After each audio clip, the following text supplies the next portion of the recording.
Guys, nakauwi na ako. Buti walang nanggulo, parang meron. Ayun, tapayawan ko na lang kayo na ano, kung gusto niyo talaga ng magandang babae, talagang yung gusto niyo parang pangrampa, pang ano, pang pakita sa mga tao na hindi nakakahiya naman. Hindi pagtatawanan na hindi maganda yung jowa mo. Mabibilib sila ng maganda. Tansyahin mo yung sarili mo.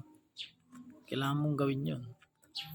Tansyahin mo yung sarili mo kung ilang taong ka mabubuhay. Pag nakasama mo yung babae na yan. Tansyahin mo, siguro 3 taon. 3 taon, naging asawa mo siya. Kasi yung lifespan ng buhay mo, liiksi yan. Liiksi buhay ng lifespan ng buhay mo pag nakapangasawa ka ng maganda. Lalo kayo napakaganda. Bibigyan ko ng example, nakikipag-usap yung mga yan sa ibang tao. Messenger yan. Nakikipag-usap yan, tapos pag may nagustuhan na yan na lalaki, ililipat na yan. Hindi mo alam, wala na. Magugulat na lang lahat ng effort at lahat ng sakripisyong ginawa mo. Magiging zero, wala. Tapos ang mangyayari pa sa'yo, kawawa. Kung ayaw mo ipakita sa taong kawawa ka dahil maginoong tao ka na masipag, hardworking. Ayaw pakita sa'yo mo na mukha kang kawawa. Kasi nga, achiever ka sa buhay. Goal hiker ka. Magugulat niya na lang, bigla ka na lang parang hinulog sa building. Ganun kabilis. Kung gaano kabilis yung pagbagsak mo, ganun kabilis kang iniwan. Ganun kakabilis iniwan ng asawa mo. Kasi mga babae na yan, hindi mo pwedeng pagtiwalaan. Papaliwanag sa inyo, ba't hindi pwedeng pagtiwalaan? Mga babae na yan, kahit password ng cellphone, hindi ibibigay. Hindi nila bibigay yan kasi may nakakausap silang gwapo. Doon sila mahanap ng kilig. Doon sila mahanap ng parang pagkalinga na hindi mo magawa kasi nga busy ka. O baka hindi mo kayang gawin. Hindi mo kayang gawin na kalingain o pasayahin. Tapos in the end, tapos pinakapagpasaya ng iba, magugulat ka parang iniwan. Parang bigla ka na lang iniwan sa gitna ng digmaan na ikaw ay putang na mag-isa kang lumaban, hayop. Kung pipili kayo ng babae, tansyahin niyo yung buhay niyo. Tingnan niyo rin kung nakakatawang isipin, pero tingnan niyo kung healthy yung lifestyle niyo. Kasi nga, yung 100% na healthy ka, magiging magiging 7, 80, 60, 50, 40 hanggang sa mamatay ka. Kung nagkaroon ka ng asawang maganda. Hindi ka niya intindihan kasi tamad yan tamad. Kumbaga, lahat gagawin mo, ikukumutan mo, susubukan mo ng pagkain, hihiluran mo pag naliligo, magtitimpla mo ng kape, iisip ka ng gagawin niyo kung saan ipupunta. Kasi magugulat ka na lang, putang ina, pag hindi mo nagawa, hindi mo na-reach yung gusto niyang pagawa sa'yo. Pag hindi mo na-reach yung gusto niyang pagawa sa'yo na parang buhatin siya, ilagay ilipat sa kama, pag nalasing, wala. Bigla ka lang parang naglaho, ganun. Yung pagliligaw mo na napakahirap, doon pa lang, putang ina, doon pa lang. Manliligaw pa lang, putang ina, parang kang pinapatay, ayop. Parang kang pinapatay sa panliligaw mo lang, putang ina. Ba't mo papakamatay sa isang babae, putang ina, wala namang kwenta, diba? Ang manliligaw na parang ibubuwis ko na yung buhay ko para lang doon, tapos hindi ka sasagutin, diba? Mga yan, may mga sira sa isip yung mga babae na yan. Papaligaw sa'yo, putang ina, 5 taon. Hindi ka pala gusto, hayop. Tapos napipilitan. Tapos yun ang totoo ng pagsalaki. Kasi ibang pagkasalaki, di ikaw yung pipiliin, di ba? Hindi ka pipiliin. Tinapat lang yung Diyos na gwapo. Ganun. Ito bagay sa'yo. Hindi ka tala. Hindi ka pipiliin. Di ba? Napakasakit. Napakasakit ng buhay mo na parang tinotorture ka araw-araw. Alam niyo parang pinapaluputan ng alambre yung dibdib nyo, yung puso nyo. Pinapaluputan ng alambre. Sila pwede nilang gawin yung gusto nila. Ikaw di mo magagawa. Kasi nga, di ba? Parang ang tanga, di ba?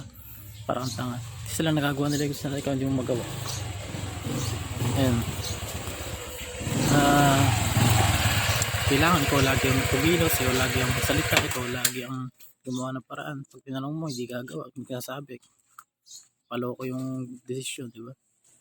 Paano gagawin mo doon? Tatanungin mo, tapos topakin pa, may toyo, putang ina. Hindi naman sa lahat ng araw, hindi naman sa araw-araw, sa lahat ng buhay natin, kailangan natin silang suportahan sa ginagawa nila, tapos nila hindi nila magawa, di ba? Babawaling ka pa, di mo nyo. Babawaling ka pa, tangina, yun na nga lang buhay mo, di mo nyo babawaling pa. Kaya kung ako sa inyo, kung pipili kayo ng maganda, putang ina. Parang parang na rin nagpakamatay. Yun ang totoo dun. Para mo na sinabi sa sarili mo, andanas ko to. Parang sinabi mo sa sarili mo, walang saysay yung buhay mo, ganun. Dapat lang magdusa, ganun. Pag nagpakasal ka sa maganda. Parang ano, parang sinabi mo na ending na ng buhay ko to, dapat mamatay na ako, ganun. Tapos siyempre, pag namatay ka, siyempre siyempre maghahanap na iba yun, di ba?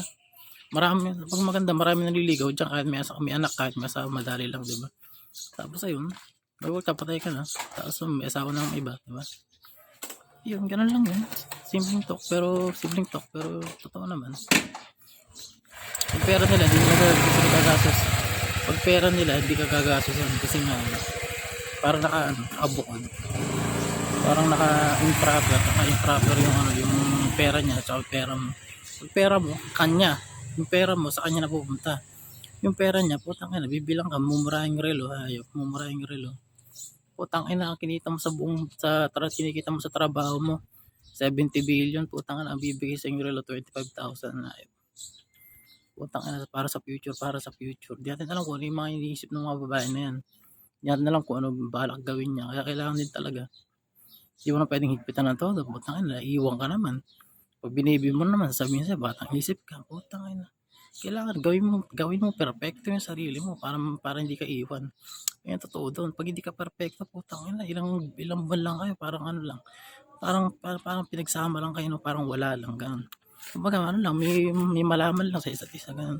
Kumbaga parang magkaroon lang siya ng jowa o asawa. Kahit sino na. Tapos magugulat ka, putang ina. Ay, papalit pa sa'yo, pangit. Putang ina. Papalit pa sa'yo, pangit. Putang ina. Tapos doon pa nagpakasal. Doon pa tumagal sa pangit. Ikaw itong putang na ginagawa mo lahat. Napasaya lang ng pangit. Siguro, ano lang. Napasaya lang ng ilang araw. 2 beses, 3 beses. Putang ina. Pinili na yung pangit. Tapos sabihin nila, ano. Mas okay pa sa'yo ito. Putang ina. Napakasakit na. Napakagwapo mo. Tapos putang ina. Pinalit sa pangit na. Kaya bago kayo pumasok sa isang desisyon o relasyon, putang ina. Tansyahin yung sarili nyo kung kaya nyo magpakamatay. Putang ina. In time, putang ina. Pag ginawa sa'yo yung asawa mong maganda yung demonyo yung buhay na yan. Pag ginawa sa'yo, putang ina, papakamatay ka. Tawanan ka lang, putang ina. Hindi ka malang bibisitahin. Totoo yun. Hindi ka malang bibisitahin pagka nakaburol ka.